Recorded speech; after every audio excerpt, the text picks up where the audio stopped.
पिछले एपिसोड में हमने देखा था कि ओल्ड मैन वांग को आर्टिस्टिक कंसेप्शन के बारे में सिखा रहा था कि आर्टिस्टिक कंसेप्शन किस तरह से बनाया जाता है। एक बार वांग उसे सीख जाए तो उसके बाद वो ब्रेक थ्रू कर सकता है। ओल्ड मैन वांग को टेलीपोर्ट करते हुए बहुत ही ज्यादा अलग अलग जगह पर ले जा रहा होता है ताकि वांग को और डिटेल में आर्टिस्टिक कंसेप्शन का कॉन्सेप्ट बता सके। ऐसे ही एक सेक्ट जिसका नाम बायून सेक्ट था, वहां पर आने के बाद ओल्ड मैन के गार्डियन ने उस सेट का प्रोटेक्शन शील्ड ही तोड़ दिया था। इस वजह से पूरा का पूरा सेट उठकर बाहर आ गया होता है। ये देखने की किसकी औकात हो गई हमारे सेट से पंगा लेने की। वो सारा का सारा सेट अब वांग के चारों तरफ फैल चुका था ताकि वो यहाँ पर आकर वांग की जान ले सके। जिसके बाद यहाँ से ये एपिसोड शुरू होता है। तो इस एपिसोड की शुरुआत में वांग यहाँ पर सोच रहा था कि अब मुझे यहाँ पर क्या करना चाहिए। अगर मैं यहाँ पर पूरे सेट से ये पंगा ले लूं तो मेरे आगे नॉर्मल तरह से रहने में ना परेशानी आ सकती है। ये लोग बाद में भी मुझे पीछा करने के लिए आ जाएंगे, लेकिन मैं इतनी आसानी से यहाँ पर ये मैटर शांत भी नहीं कर सकता हूँ। इसलिए वांग वहाँ पर कहने लगता है कि मैं यहाँ पर आपके साथ दुश्मनी वाला पंगा लेने के लिए नहीं आया, लेकिन मैंने ये सुना है कि आपके सेक्ट में ना बहुत ही ज्यादा ट्रांसफॉर्मेशन ऑफ गॉड लेवल के कल्टीवेटर है। तो बस मैं यहाँ पर आप लोगों से एक रिक्वेस्ट कर रहा था कि मुझे आप लोगों से चैलेंज करना है ताकि मैं देख सकूं कि मेरी पावर इतनी है भी या फिर नहीं कि मैं ट्रांसफॉर्मेशन ऑफ गॉड लेवल के बंदे के साथ फाइट कर पाता हूँ या फिर नहीं। इसके बाद वांग वहाँ पर अपनी फ्लाइंग स्वॉर्ड की पावर को एक्टिवेट करना शुरू कर देता है। उसके अंदर से पावर निकालकर उसने वही बीस्ट को बाहर निकाल लिया था जिस बीस्ट का कुछ टाइम पहले उसने स्टैचू बनाया था। वो बीस्ट काफी ज्यादा स्ट्रॉन्ग और पावरफुल लग रहा होता है, जो यहाँ पर आकर वांग के सपोर्ट में खड़ा हो चुका था। जिसके बाद उस बीस्ट ने अपनी पावर का इस्तेमाल करते हुए बायून सेक्ट के ऊपर हमला शुरू कर दिया होता है, जो देखकर बायून सेक्ट का लीडर भी वहाँ पर काफी ज्यादा गुस्सा हो चुका था। वो वहाँ पर अपनी पावर का इस्तेमाल करते हुए अपने भी बीस्ट को बाहर निकालता है, जो कि उसका स्पेशल बीस्ट था, ताकि वो बीस्ट यहाँ पर आने के बाद वांग के बीस्ट के साथ फाइट कर सके। दोनों बीस्ट का अटैक वहाँ पर टकरा चुका था, जिस वजह से वो दोनों पीछे आकर घसक जाते हैं। इसके बाद वांग अपनी पावर को और ज्यादा बढ़ाते हुए अपने बीस्ट की पावर को भी बढ़ा लेता है, जिस वजह से वो बीस्ट पहले से भी ज्यादा स्ट्रॉन्ग हो चुका था। और अब जाकर उन दोनों के बीच में वापस से फाइट शुरू हो जाती है। यहाँ पर बायोसेक के लीडर का बीस्ट थोड़ा कमजोर लगने लग गया था, वो यहाँ पर हार रहा होता है। इस चीज को देखकर बायोसेक का लीडर अपने बीस्ट का एक और क्लोन बना लेता है, जिस वजह से अब एक नहीं बल्कि वहाँ पर दो बीस्ट आ चुके थे जो वांग के बीस्ट से फाइट करना शुरू कर देते हैं। और अब जाकर जब वहाँ पर दो बीस्ट आ चुके थे तो वो लोग काफी ज्यादा पावरफुल बन चुके थे। इस वजह से उन्होंने यहाँ पर वांग के बीस्ट पे हमला करते हुए उसे खत्म ही कर दिया था। वांग ने अपनी स्पेशल पावर का इस्तेमाल करते हुए उस बीस्ट को बाहर निकाला था। तो बीस्ट के खत्म होने की वजह से वांग को भी यहाँ पर काफी ज्यादा तकलीफ होने लगती है, लेकिन फिर भी वांग हिम्मत नहीं हारता। वो यहाँ पर इतनी आसानी से तो नहीं हार मान सकता है। जिसके बाद बायोसेक के लीडर ने अपने बीस्ट को और ज्यादा बुरी तरह से भड़काते हुए उसे सीधा वांग की तरफ ही भेज दिया था। वो लोग पूरे गुस्से के साथ वांग की तरफ बढ़ रहे होते ताकि वो वांग की जान ले सके, जो देखकर वांग भी अपनी पावर को एक्टिवेट करना शुरू कर देता है। लेकिन जैसे वो बीस्ट यहाँ पर वांग के ऊपर हमला करते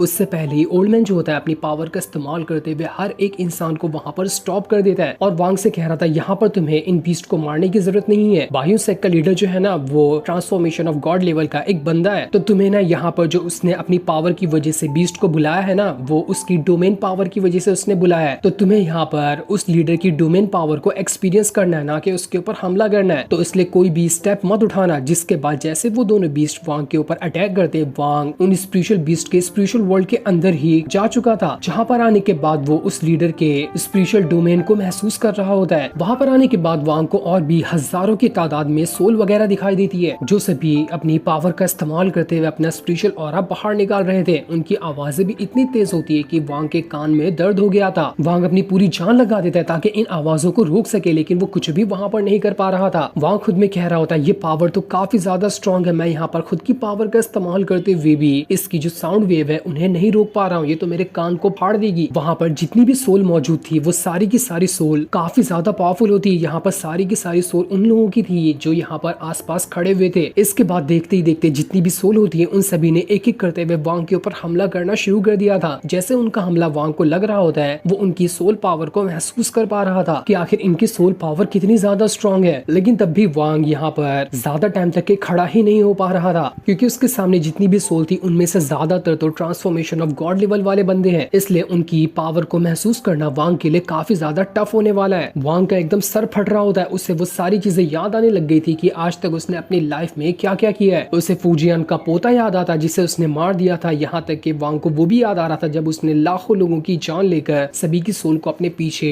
टांग कर चल रहा था। अपनी जिंदगी के सारे एक्सपीरियंस वांग को यहाँ पर एक एक करते हुए याद आ रहे होते हैं। वांग को ऐसा लग रहा था कि नहीं, मैं ज्यादा देर तक के इसे एक्सपीरियंस नहीं कर पाऊंगा, लगता है यहाँ पर मेरा दिमाग ही फट जाएगा। और जब ओल्ड मैन देखता है कि नहीं यहाँ पर वांग के कंट्रोल से बाहर हो रहा है इतना ज्यादा एक्सपीरियंस कराना, तो वो वांग को अपनी पावर का इस्तेमाल करते हुए स्पिरिचुअल वर्ल्ड के बाहर निकाल देता है, जिस वजह से सारी चीजें यहाँ पर एकदम नॉर्मल हो चुकी थी। ओल्ड मैन वहां पर वांग से कह रहा था बढ़िया, बहुत बढ़िया, तुमने काफी टाइम तक के इन सभी के आर्टिस्टिक कंसेप्शन को एक्सपीरियंस किया, ये तो बहुत अच्छी बात है। बायोसेक के लीडर के आर्टिस्टिक कंसेप्शन को महसूस करने के बाद वांग को ये पता चला था कि ये भी बहुत ही ज्यादा इविल किस्म का बंदा है। इसने भी अपनी लाइफ में काफी सारे लोगों की जान ली है, जिस चीज को देखकर वांग एकदम ज्यादा हैरान रह जाता है कि सच में ये बायोसेक का लीडर तो काफी ज्यादा स्ट्रॉन्ग भी है और इसका आर्टिस्टिक कंसेप्शन भी बिल्कुल परफेक्ट है। बायोसेक का लीडर जो था ओल्ड मैन को देखकर समझ चुका था कि ओल्ड मैन काफी ज्यादा पावरफुल है, इसलिए वो उसके सामने ग्रीट करते हुए कह रहा होता है कि सीनियर, हमें यहाँ पर पता चल गया कि आप यहाँ पर क्यों हैं। आप यहाँ पर अपने डिसाइपल को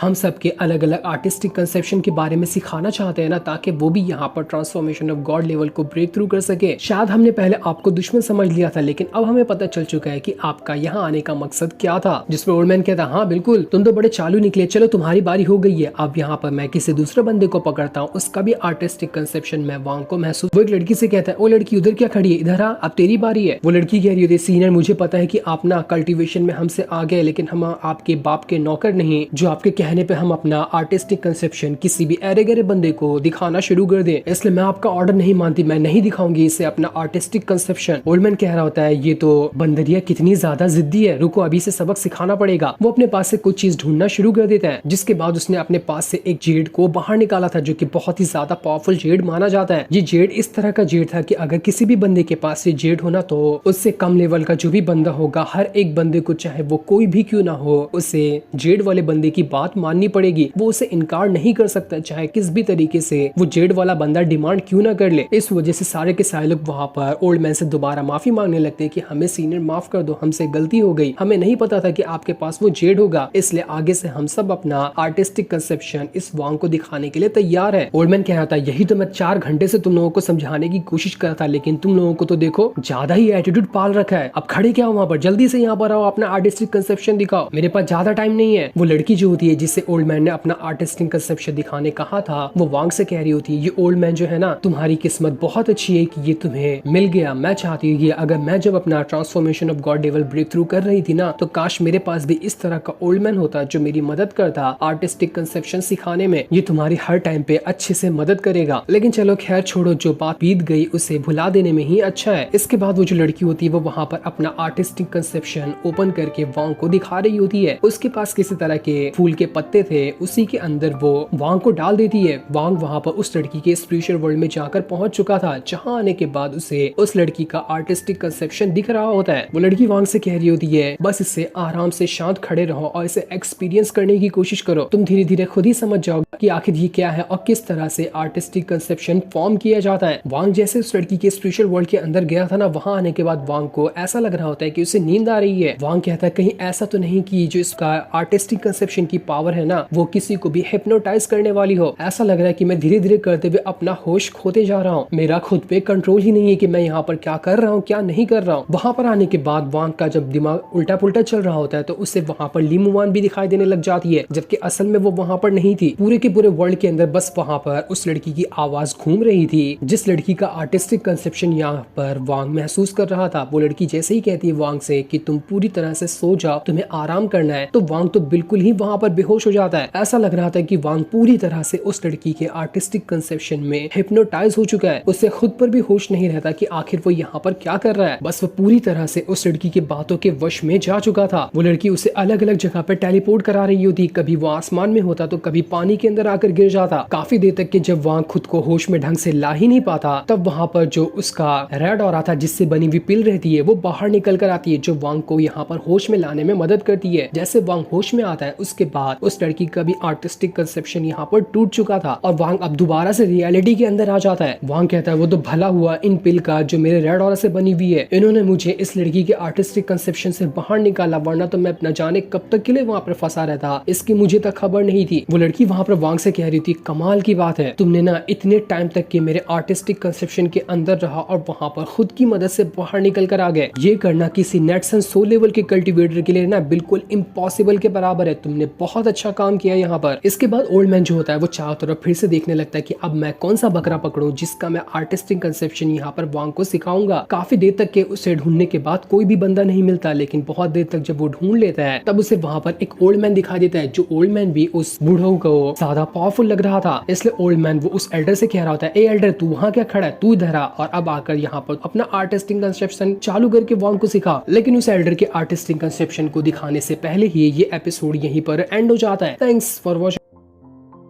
पिछले एपिसोड में हमने देखा था कि वांग बायोन सेक्टर में आ चुका था। वहां आने के बाद कई सारे एल्डर जो थे उन सभी ने उसे अपना आर्टिस्टिक कंसेप्शन बनाकर दिखाना शुरू कर दिया था, ताकि वो सारे लोग यहाँ पर वांग को समझा सके कि किस तरह से आर्टिस्टिक कंसेप्शन बनाया जाता है और कैसे इस्तेमाल करना है। ये सारा काम ओल्ड मैन के कहने पर ही वो सभी लोग कर रहे थे, क्योंकि ओल्ड मैन के पास एक जेट था जिसकी वजह से सभी को उसकी बातें माननी पड़ेगी। इसी वजह से वो सारे लोग यहाँ पर ओल्ड मैन की बात मानते हुए अपना आर्टिस्टिक कंसेप्शन वांग को बता रहे थे, ताकि वांग भी यहाँ पर आर्टिस्टिक कंसेप्शन के बारे में सब कुछ जान ले। उसके बाद वो खुद भी आर्टिस्टिक कंसेप्शन बना पाएगा, जिसके बाद यहाँ से ये एपिसोड शुरू होता है। तो इस एपिसोड की शुरुआत में वो ओल्ड मैन एक एल्डर से कह रहा होता है, चल अब आजा, तेरी बारी है, तू अब यहाँ पर आकर वांग को अपना आर्टिस्टिक कंसेप्शन सिखा दे, क्योंकि तेरा आर्टिस्टिक कंसेप्शन ना मुझे बहुत ही ज्यादा मजेदार लग रहा है, तेरे पास ज्यादा पावर लग रही है। एल्डर वहाँ पर कह रहा था कि मेरा आर्टिस्टिक कंसेप्शन ना यहाँ पर ये वांग संभाल ही नहीं पाएगा, तो भलाई इसी में है कि ये मेरा आर्टिस्टिक कंसेप्शन महसूस ही ना करे, वरना यहाँ पर इसकी जान भी जा सकती है। ओल्ड मैन कहता है, चल चुप हो जा, यहाँ पर तू क्या, तेरे बाप का भी आर्टिस्टिक कंसेप्शन क्यों ना आ जाए, वो भी वांग का कुछ नहीं बिगाड़ सकता जब तक कि मैं यहाँ पर खड़ा हूँ, मेरे होते हुए वांग का कुछ नहीं हो सकता। तो चल फटाफट से शुरू हो जा अपना आर्टिस्टिक कंसेप्शन दिखाने के लिए। जो सुनकर वो एल्डर काफी ज्यादा गुस्सा हो चुका था और अब गुस्से में वो अपना और भी ज्यादा पावरफुल आर्टिस्टिक कंसेप्शन निकाल कर उसे एक्टिवेट कर देता है, जिस वजह से तो वांग किसी अलग ही वर्ल्ड में आ चुका था। वो जगह बिल्कुल ही वीरान जैसी लग रही थी। वांग को समझ ही नहीं आता कि आके ये कहाँ पहुंच गया मैं। ये वाला आर्टिस्टिक कंसेप्शन उसे बहुत ही ज्यादा मिस्टीरियस लग रहा था। अजीब तरह के बर्ड्स वहाँ पर उड़ रहे होते हैं और जैसे जैसे वो बर्ड्स उड़ रहे थे यहाँ पर टाइम बिल्कुल बिजली की रफ्तार से गुजर रहा था। देखते ही देखते सालों साल यहाँ पर गुजर रहे होते हैं। वांग की स्पेशल पावर धीरे धीरे करते हुए वहाँ पर कम होने लगती है। इस वजह से वांग अपनी पावर का इस्तेमाल करते हुए उस एल्डर के आर्टिस्टिक कंसेप्शन को रोकने की कोशिश कर रहा था, वरना ऐसे तो यहाँ पर वांग कुछ ही देर में अपनी सारी पावर खो देगा और वो एकदम बूढ़ा हो जाएगा। लेकिन तब भी वांग यहाँ पर जितनी भी ताकत क्यों न लगा देता, उस एल्डर की आर्टिस्टिक कंसेप्शन की पावर बहुत ज्यादा स्ट्रॉन्ग थी। इस वजह से वांग यहाँ पर बिल्कुल बूढ़े जैसा दिखाई देने लगता है। इसका मतलब ये था कि वो जो एल्डर है उसकी आर्टिस्टिक कंसेप्शन की पावर टाइम को कंट्रोल कर सकती है। वो जब चाहे जिसके भी एज में हेरा फेरी कर सकता है। इसी तरह से उसने अपनी पावर का इस्तेमाल करते हुए वांग को एकदम बूढ़ा बना दिया। वांग वहाँ पर अपनी पूरी जान लगा देता है ताकि एल्डर के आर्टिस्टिक कंसेप्शन को समझ सके, लेकिन फिर भी कुछ नहीं हो पाता। वो वहाँ पर बेहोश होते हुए नीचे गिरने लगता है। तभी पानी के अंदर से एक अजीब सा हाथ बाहर निकल कर आता है, जो यहाँ पर आने के बाद वांग को रोक लेता है, वरना तो नीचे गिरकर वांग यहाँ पर परमानेंट ही कंसेप्शन के अंदर वो फंस कर रह जाता। जिसके बाद एल्डर ने वांग को अपने आर्टिस्टिक कंसेप्शन से बाहर निकाल दिया था। वांग एकदम हैरान रहता है कि आखिर किस तरह की थी इसकी आर्टिस्टिक कंसेप्शन की पावर। ऐसी पावर मैंने पहले नहीं महसूस की थी। ओल्ड मैन एल्डर से कह रहा था कि बड़ी कमाल की थी तेरी आर्टिस्टिक कंसेप्शन की पावर। ऐसे तू अगर मेहनत करता रहेगा ना तो मुझे लगता है कि इस लाइफ के अंदर ना तू इतना स्ट्रॉन्ग बन जाएगा कि तेरे आर्टिस्टिक कंसेप्शन की पावर हीवन तक को टक्कर दे सकती है। काफी डिवाइन लेवल की तेरी आर्टिस्टिक कंसेप्शन की पावर थी, इसलिए ये पकड़ मेरी तरफ से छोटा सा गिफ्ट तेरे लिए। इसके बाद वो वही वाला जेड उस एल्डर को देखकर वहां से चला जाता है, क्योंकि ये एल्डर सबसे ज्यादा पावरफुल है तो इसी का कहना सभी को मानना चाहिए। अब ओल्ड मैन दोबारा से वांग को उसके गांव में वापस ले आता है, जहाँ पर वो मूर्तियां बनाने का काम करता था। ओल्ड मैन कह रहा था, यार मेरी हड्डियां दुख गई तुझे इतना ज्यादा टेलीपोर्ट कराते कराते। वांग कहता है, सीनियर मुझे नहीं पता कि आपके पास वो जेड था ना, वो कैसा जेड था, बस जेड दिखाते साथ ही सबकी हवा निकल गई और आपकी बातें मानने लग गए वो लोग। ओल्ड मैन कहता है, अरे यार बस वो तो एक ब्रोकन टोकन था, ज्यादा कुछ बड़ी बात नहीं है, इस पे उतना ध्यान मत दो। वो से अपना स्टोरेज बैग निकाल कर बहुत सारी चीजें दिखाते हुए कहता है कि देखो मेरे पास इतने सारे टोकन है। वो अलग अलग लेवल की जो कंट्री होती है उन सभी के अलग अलग टोकन दिखा रहा था कि मैं किसी भी कंट्री में पहुंच जाऊँ ना तो वहाँ के सारे लोगों को मेरी बातें माननी पड़ती है, क्योंकि मैं हूँ ही इतनी बवाल चीज। ओल्ड मैन वांग से कहता है, क्या तुझे कोई चाहिए तो बोल, मैं तुझे दे देता हूँ, वो आगे चल के तेरे काम भी आएगा। जब भी किसी के पास तू जाएगा ना तो सब लोग तेरे सामने झुक कर रहेंगे। लेकिन वांग ओल्ड मैन से कहता है, नहीं मेरी अभी ना स्पिरिचुअल पावर उतनी ज्यादा हाई लेवल की नहीं है जितना कि आपकी है, इसलिए मुझे अच्छा नहीं लगेगा कि मैं अपने से ज्यादा लेवल के बंदे को भी इस तरह से कार्ड दिखाते हुए अपना ऑर्डर मनवाऊं, इसलिए ये आपके पास रहेगा तो वही अच्छा होगा। ओल्ड मैन कहता है, चल ठीक है, लगता है तेरे दिल में ना अभी मेरे लिए रिस्पेक्ट बढ़ चुकी है। मुझे पक्का यकीन है तू पहले मुझे नल्ला समझता होगा, लेकिन अब तुझे समझ आ गया होगा कि मैं कैसी चीज हूँ। चल मैंने तुझे यहाँ पर ना आर्टिस्टिक कंसेप्शन इतना तो सिखा दिया है कि तू थोड़ी दिनों में मेहनत करने के बाद इसे बनाना भी सीख जाएगा। तो तुझे मेरा वादा याद है ना, मैं अब यहाँ से जा रहा हूँ, मेरे लिए बहुत ही अच्छी वाली मूर्ति बनाकर रखना, ताकि मैं अपनी 15-20 गर्लफ्रेंड को सारी की सारी मूर्ति दे सकूं। ये बात भूलना नहीं, वरना बहुत मारूंगा तुझे। और इतना कहने के बाद वो वहाँ से चला जाता है। उसके जाने के बाद वांग अकेले अपने कमरे में बैठा था और खुद भी ट्राई कर रहा होता है कि क्या वो यहाँ पर आर्टिस्टिक कंसेप्शन बना पाता भी है या फिर नहीं। पर अभी तक कि वो इसमें इतना ज्यादा एडवांस नहीं हुआ था, उसे और ज्यादा मेहनत की जरूरत है, तभी वो जाकर उसे बना पाएगा। इसके बाद वांग जितने भी लोगों से बायो सेट के उसने मिला था, सभी की वहाँ पर मूर्तियां बनाना शुरू कर देता है। उसने बायो सेट के लीडर की और बाकी सारे लोगों की मूर्ति बनाना वहाँ पर स्टार्ट कर दिया था, लेकिन वो leader transformation of god level का था, इसलिए बराबर से वांग उसकी मूर्ति नहीं बना पा रहा था, क्योंकि अभी तक के वांग ट्रांसफॉर्मेशन ऑफ गॉड लेवल को नहीं ब्रेक थ्रू कर पाया है, जिस वजह से वो मूर्ति भी वहाँ पर चकनाचूर हो जाती है। वांग कह रहा होता है कि नहीं, मैं इतनी आसानी से तो हार नहीं मानने वाला, मुझे पूरी उम्मीद है कि मैं यहाँ पर अगर मेहनत करते रहूँ ना तो आर्टिस्टिक कंसेप्शन भी बना लूंगा और ट्रांसफॉर्मेशन ऑफ गॉड लेवल को ब्रेक थ्रू भी कर लूंगा। लेकिन मैं अब से इस चीज में इतना ज्यादा घुस चुका हूँ ना कि मुझे खुद नहीं पता कि कौन सा साल अभी चल रहा है और कितने साल से मैं यहाँ पर मौजूद हूँ। यहाँ पर रहते रहते साल इस तरह से गुजरे हैं कि मुझे इसका अंदाजा भी नहीं हो रहा। ऐसा ही वहाँ कुछ और दिन भी मेहनत करता रहता है ताकि वो वहाँ पर बायोसेक के लीडर की मूर्ति बना सके। उसने फिर से एक बार मूर्ति को तैयार कर लिया था, लेकिन बेचारे की फिर से मेहनत खराब होने लगती है। आखिरी बार जैसे वो मूर्ति को पूरा करने वाला था, मूर्ति में क्रैक पड़ जाते हैं और उसकी बाफर बाहर फेंकाने लग गई थी, क्योंकि ट्रांसफॉर्मेशन ऑफ गॉड लेवल पे वांग को पहले रीच करना पड़ेगा, तभी वो बायोसेक के लीडर की मूर्ति बना पाएगा। वांग जैसे यहाँ पर उदास होकर बैठा होता है कि मैं मूर्ति नहीं बना पा रहा, तभी वहाँ पर दालियो आ जाता है, वही बच्चा जो वांग के लिए यहाँ पर वाइन लेकर आया हुआ था कि लो आप इसे पियो, इससे पी कर ना आपका माइंड फ्रेश हो जाएगा। इसलिए वांग बच्चे के साथ टाइम स्पेंड करते हुए दारू को पीना शुरू कर देता है। ऐसे ही देखते देखते काफी टाइम गुजरते जा रहे थे। डेली वो बच्चा आता, वांग की मदद करता, मूर्तियां बनाते हुए उससे देखता और अपने घर चला जाता। इसी तरह से वांग को मेहनत करते हुए कुछ और साल निकल चुके थे, लेकिन अभी तक के वो बायोसेक के लीडर की मूर्ति नहीं बना पाया था। जिसके बाद हम फ्यूचर में आगे चले जाते हैं और अब हमें यहाँ पर 17 साल बाद का सीन दिखाया जाता है। यहाँ पर वांग की उम्र काफी ज्यादा हो चुकी है और दालियो जो कि बच्चा था अब बच्चा नहीं रहा, वो हट्टा कट्टा और जवान हो चुका था, लेकिन वो अभी तक की यहाँ पर वांग के लिए अपने घर से शराब लाया करता है। वांग अभी तक के अपने घर पे बैठकर मूर्तियों को बनाने का काम कर रहा था। ऐसे ही एक दिन गाँव में किसी की शादी होती है, वहाँ पर सारे लोग एकदम धूमधाम से नाच गा रहे थे। वांग भी वहाँ पर उसमें शामिल हो जाता है। उसे वहाँ पर जाकर काफी अच्छा महसूस हो रहा था। साथ ही वांग अब काफी ज्यादा बूढ़ा भी लग रहा होता है। वांग ने यहाँ पर अपना काफी टाइम ऐसे ही करते हुए गुजार दिया था। उसके पास अब यहाँ पर रॉयल फैमिली से भी लोग आने लग गए थे, जो यहाँ पर आकर सोने के सिक्के के बदले अपनी मूर्तियां बनवाते थे। ऐसे ही एक दिन वहाँ पर एक रॉयल फैमिली से बंदा आता है, जो अपने जमीन के पेपर लाकर वांग को दे देता है, क्योंकि वांग ने उसके ऊपर पहले बहुत ज्यादा एहसान किया था, तो उसके बदले वो एहसान चुकाने के तौर पर अपनी जमीन वांग को दे रहा है। वहाँ पर वांग के पास तो अब जमीन के पेपर के ही ढेर भर जाते हैं, क्योंकि हर एक लोग ने अपनी अपनी जमीन दे दी थी वांग को, ताकि वो अपना उधार चुका सके। एक हिसाब से वांग पूरे गांव का राजा बन चुका है, पूरा गांव ही उसके पास आ गया है इतने लोगों की मदद करते करते। वांग जैसे ही अपने घर से बाहर निकलता, सारे लोग वांग को टोक टोक कर कह रहे थे कि मैं अगले महीने तक के आपका उधार चुका दूंगा, जो भी कीमत होगी मैं उसका अरेंजमेंट कर रहा हूँ, बस 1 महीने का और टाइम चाहिए। पूरा गाँव वांग के एहसान के तले दबा हुआ था। सभी वांग को अपने पास बुला रहे होते ताकि वो उसे फ्री में खाने पीने की चीज दे सके, ताकि इससे वांग की थोड़ी बहुत खातिरदारी हो जाएगी। वांग कह रहा होता है, न जाने लोगों की मदद करते करते कब यहाँ पर मैंने कितनी दुकानों को खरीद लिया है, इसके बारे में तो हिसाब मेरे पास खुद नहीं है। इतने सालों से यहाँ पर रह रहकर मैं कितनी सारी जमीन और कितने पैसों का मालिक बन चुका हूँ, आज तक के मैंने कभी उसे गिना ही नहीं, क्योंकि मुझे कभी पैसों की उतनी जरूरत। वांग पिछले 17 सालों से